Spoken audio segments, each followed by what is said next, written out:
Good. Everyone join in. Everyone join in. Welcome to stage, Sarah Johnson.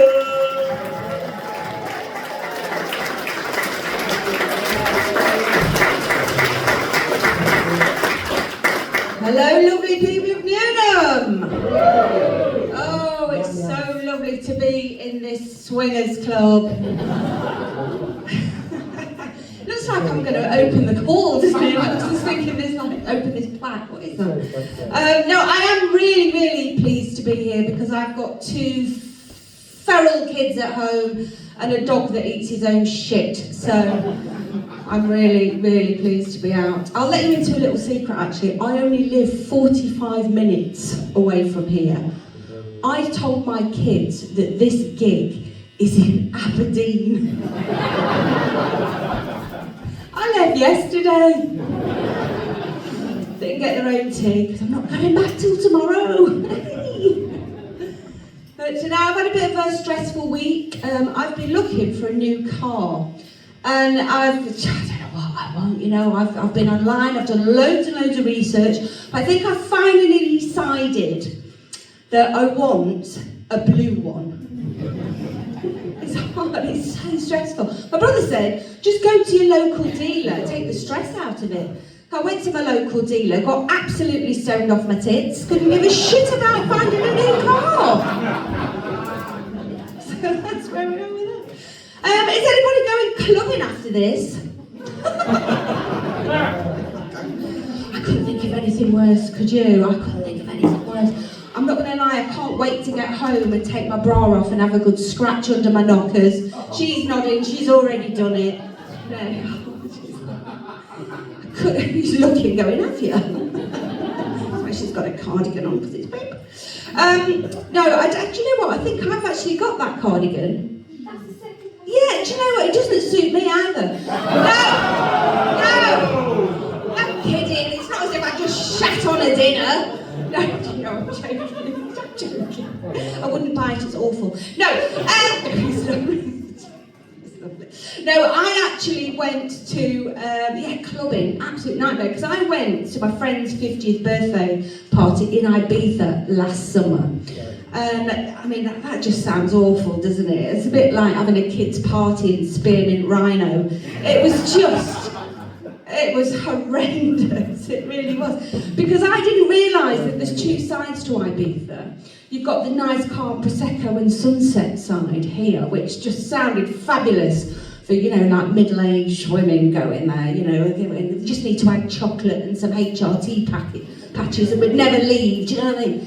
And then there was this side, the party side, which was the let's get drunk until we're sick out of our eyes kind of side. You're nodding, have you been to Ibiza? No, it's, well, I love a disco, I'm not going to lie, I do love a disco, but it was all like, peas, pies, pudding, chips and rice, peas, pies, pudding, you know the song, tune. With a little bit of luck, I can force it through your tights. You've not heard where she's going, I don't know that. Well, we've gone to this side, haven't we? I realised because we added me to the WhatsApp group called Ibiza Bitches. I thought, oh no, and I only knew the birthday girl, I didn't know the other girls, and they were like putting on the WhatsApp group things like, I thought this is going to be mental, because they were saying, are we going to be able to put our drugs in the hand luggage? I was like, oh bloody hell, they were like, can we get the drugs through customs? And it's on the WhatsApp, and I think, Jesus Christ. Well, it turns out, you can put them in, you know, like thyroxine and statins, you can actually put those in your thing.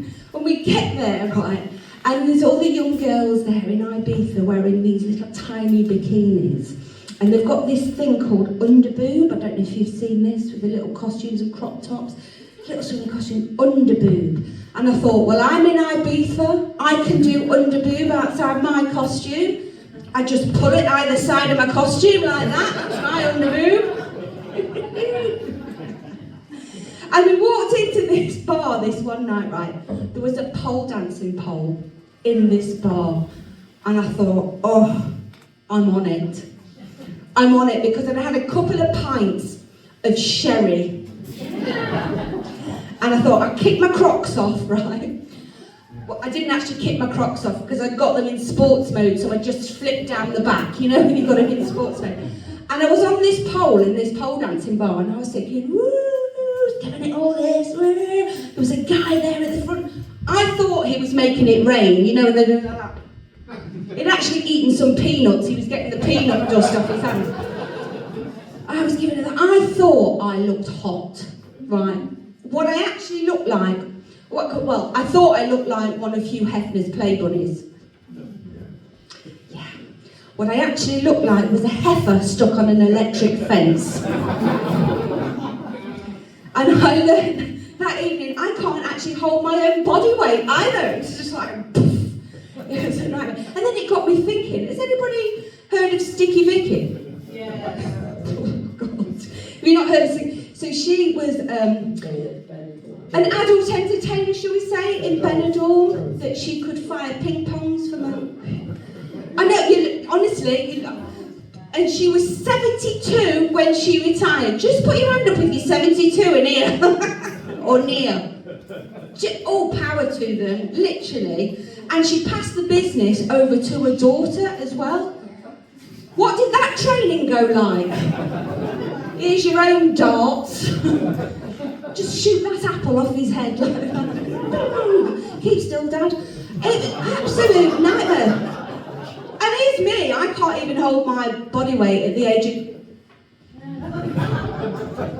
I sleep funny, and I can't turn my head for a week. It's just like, you know, I think all power to them. Do you think that? Yeah, absolutely. Brilliant. I can see you're all pole dancers in here, so we're going pole dancing after if you want to come with me. You up for that? Yeah.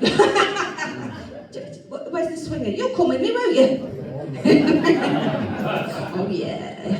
He's still thinking about my underboob. That's what he's looking at. It's all good. Just by way of a cheer, who's done the London Marathon in here?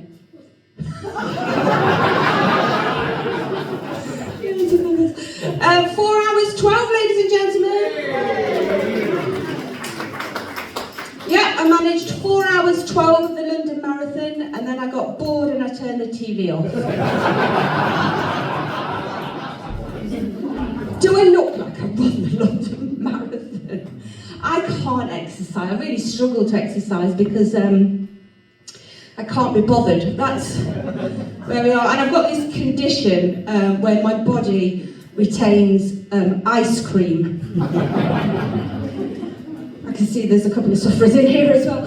And they say you are what you eat, don't they? Have you heard that saying? You are what you eat, which makes me a dick. I've never done that before, I don't know if I did that. They say it's too big, just lick the sides. You won't have that problem, will you? No. Just kiss the end. That was a bit... Right? Jesus Christ. No, I do struggle to Louise, right? Because I'm in the menopause. Hey! Why did you cheer? But thank you. You're looking rough on it, though. Is your menopause? You know, I see your beard's growing quite a lot. Yeah, suffering. He's had a rough time in the menopause. Just give us a cheer. Who's in the menopause? Yeah, lady in a vest top at the back there. Have you had a rough time? Yeah, good. No, because you do get those women that just go, oh no, I think I am. I think I've been through it. Just like, what was that just passed my leg? It's a nightmare. And do you pluck, wax, or shave your beard? Yeah, pluck it, yeah. I can actually feel mine growing as I'm stood here. I think if I left it, it'd be like yours. I've got a 10 times magnifying mirror to pluck the beard with. Have you got a word of advice though? Don't look at your la-la with it. No, it's like a bloody slug on a barber's floor. I'm testing the room here because I'm easing you in gently to the next bit. That's but menopause, very sweaty yet very dry. Emotional wrecks. But on the upside, we can now spend our tampon money on Prosecco. I actually got on a Facebook forum for ladies in the menopause, and there's loads of like sort of asking questions and stuff like that. And on this forum, I've started now. Sometimes things come in your head as a comedian. You think, oh, should I tell that? No, yeah, I'm going to do it. Somebody had asked, how do you get rid of the diamond of shame? What's the diamond of shame? You're actually all right on these chairs because these are cloth.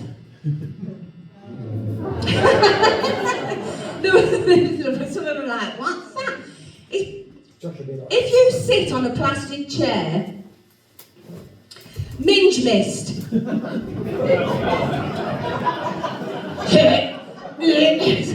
She's got her head in her hand. You've got it all to come, love, haven't you? Fanny stamp, that's what that... Absolute shock on her face, I love it. Condensation, madam, that's what that is. I said it, in the village, burn her. He's just going, oh no, is she going to be rude all the time? Yes, I fucking am. But then it gets very dry as well, doesn't it? It gets very dry. And when you come to places like this, when they've got really cheap toilet paper, and you wipe, this is all going to be new to you guys, isn't it? When you wipe, it goes into little balls. It is, no, it's not too much. No, it's not. I'm not finished, mate. I'm going to fucking go there. I'm going to go there. It's not gold box.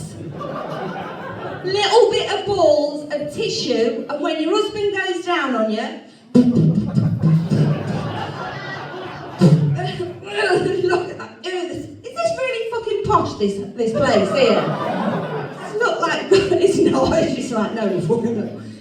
So you have to check. So you have to check, don't you? Because that's called clitty litter. Or confetti. I don't...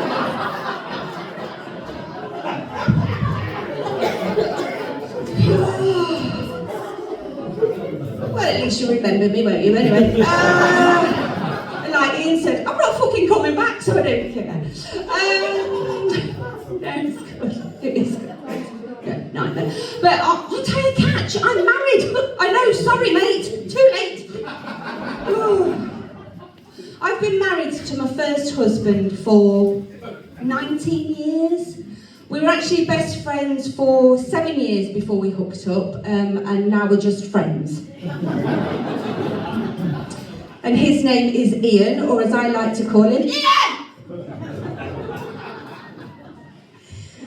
It was our wedding anniversary last month, and I was leaving like sort of loads of magazines around the house and sort of, you know, like just brochures to give him a bit of a clue, you know, holiday magazines, jewellery magazines, for a present. And do you know what he bought me?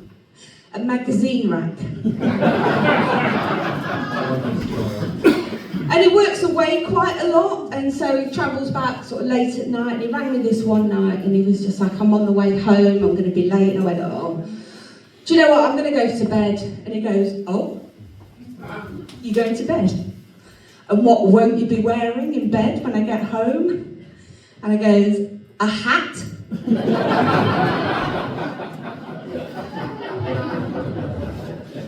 And he says things to me like, I want to make love to you slowly. Love to you slowly. That's just dragging it out, isn't it?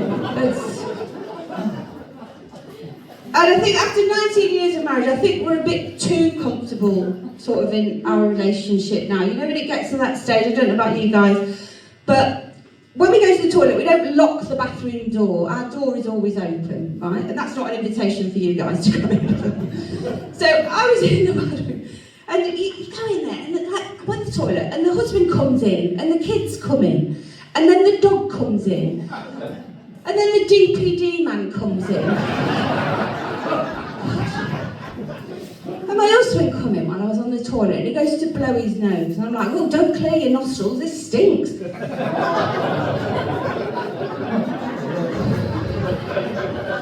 like, what are you doing? And he was like, to blow his nose, right? And then he goes, and I was sat there on the loo, and he goes, open your legs. I'm like, what? He goes, open your legs. And and he goes to throw the tissue in the toilet, right, between my legs, only it didn't go straight in the toilet. It hit me, then it went in the toilet. Do you know what he said? Off the backboard. I said, you prick. I said, the DPD man got it straight in.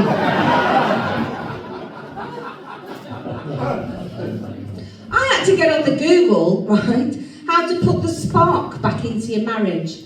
And it said, if your husband or wife, partner, whoever comes through the door, what you need to do is you need to greet them like an excited dog.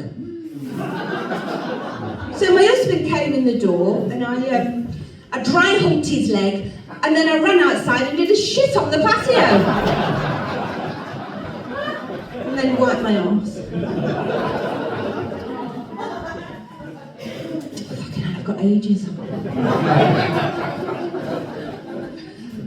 Give us a cheer if you've got kids. You've got kids, yeah, you've got kids. How heavy were your kids when they were born, my love?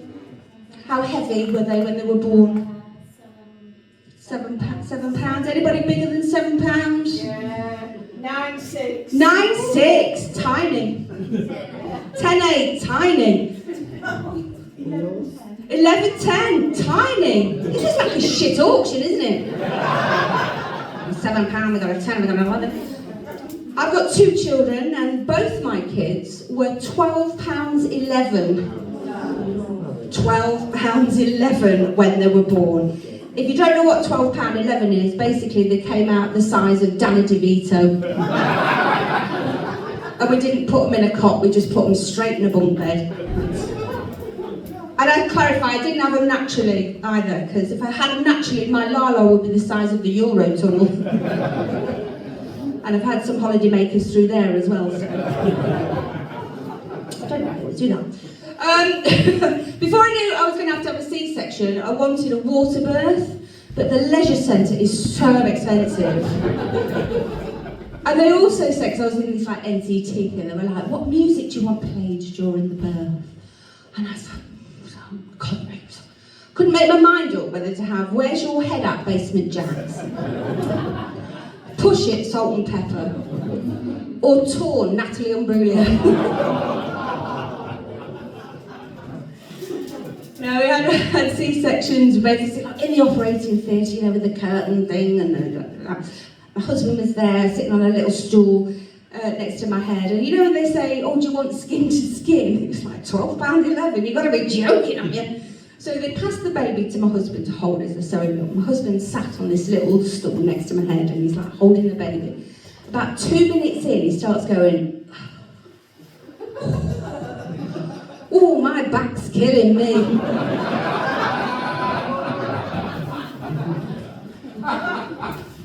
Then the midwife came in to take the baby off into the side room, you know, to jet wash and clean or whatever it is that they do. And then my husband came running back in and he goes, we're going to have to nip out and go and get some more nappies because we've bought newborn, so we're going to have to go straight to 3 to 6 months because the ones we've bought look like a fung.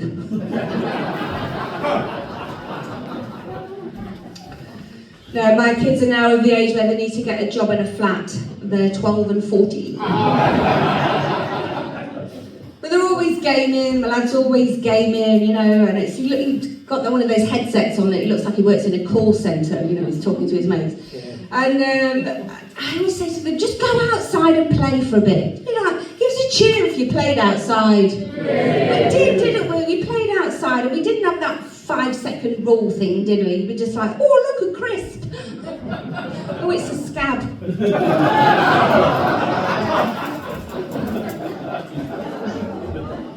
But we played outside. And before I did this, I actually worked in an office. And I was pretty boring, to be honest, but I loved it. You know, if I was sat there, I was like, oh God, this is so boring. If my boss had come up to me and said, why don't you go outside and play for a bit? That would be great, wouldn't it, at work? And you could go outside and play kiss chase in the car park with your colleagues. Did you play? Imagine now where you're working when you can play kiss chase. Did you play kiss chase? At school, it was that game where you were like chasing each other around and they're like following you and they're chasing and they grab you, don't they? And then they're pinning you down and you're going, get off me, and and they're trying to kiss you and they're pinning you down and going, get off me! Happy days, wasn't it? Couldn't get away with that now, could you? No, you'd have to get written consent. They'd be like, can you sign this form for me? I'm going to try and kiss you in the break. Like, do you want me to sign it or my mum, Mr. Hargreaves? Too much. I'll leave you with this. Give us a cheer if you've got a dog. Yeah. You go jogging as well. What kind of a dog have you got? Labrador is a ginger thing. Labrador, so it's like a mixed dog. I love mixed dog breeds. I do really love the mixed dog breeds because I've always wanted a cock retriever. Fetch for mummy. I've actually got I've got a cocker spaniel. We got him off Gumtree, and his name was Roger when we bought him. I thought Roger the dog. So we changed it to Charlie, and he's a beautiful cocker spaniel. But the thing is, when you take him out for a walk, other people come up, other dog walkers, you know, people come up and they're always like, oh, he's gorgeous, a cocker spaniel. Is he a working cocker? Yep, he's a plumber.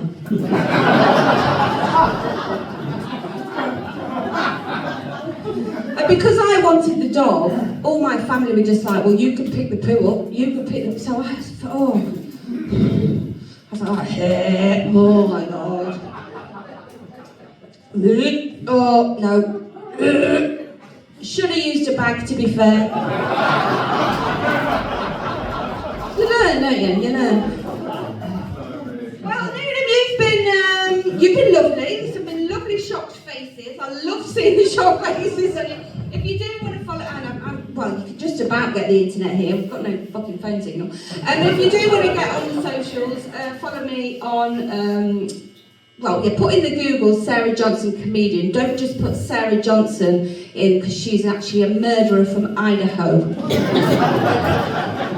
My HRT is not working very well, so you've got a great headline out coming up. Thank you very much. Good night.